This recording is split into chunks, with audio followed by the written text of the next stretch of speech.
Good evening. Arizona lawmakers on both sides of the aisle are troubled over allegations that the state health department wasn't properly investigating complaints at long-term care facilities like nursing homes.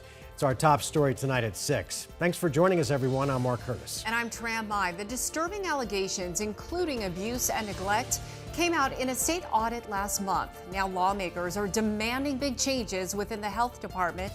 The I-Team's Erica Stapleton joins us with the latest. Erica?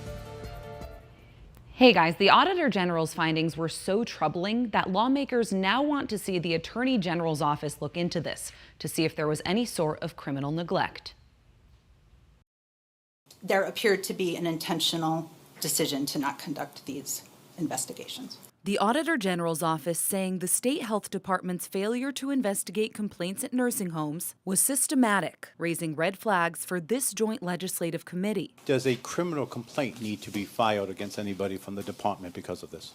That could be up to the Attorney General's office, although the Auditor General's office said it found no evidence of criminal wrongdoing. Lawmakers hoping the AG will review the findings of this May 2022 audit report. The report detailing alarming accusations that ADHS didn't investigate serious complaints at long-term care facilities quickly enough, downgraded complaints, and in some cases closed complaint allegations without investigation. The serious complaints included allegations of abuse and neglect, sometimes leading to death. On the surface, it looks very bad. Don Harrington, interim health director, says so far he doesn't think this was intentional. In our research that we've been able to complete so far, we can find no smoking gun. Lawmakers more skeptical, grilling Harrington, who offered the pandemic and short staffing as some explanation. It's outrageous. I've never seen anything like this. Representative Kelly Butler is part of the committee. The level of just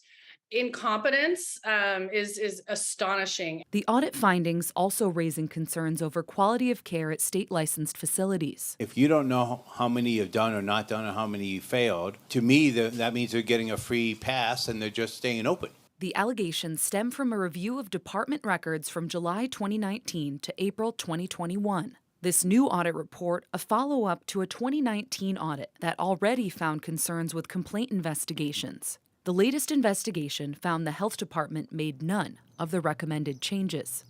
And meanwhile, we have our most vulnerable that can't even communicate when they're being abused, not being looked out after. Note, these audit findings were based on reviews of cases when Dr. Kara Christ was the Director of Health Services. Both she and the Assistant Director of Licensing left their roles this past year. An ADHS spokesperson said in part that implementing recommendations is a top priority. Erica Stapleton, 12 News. All right, Erica, thanks.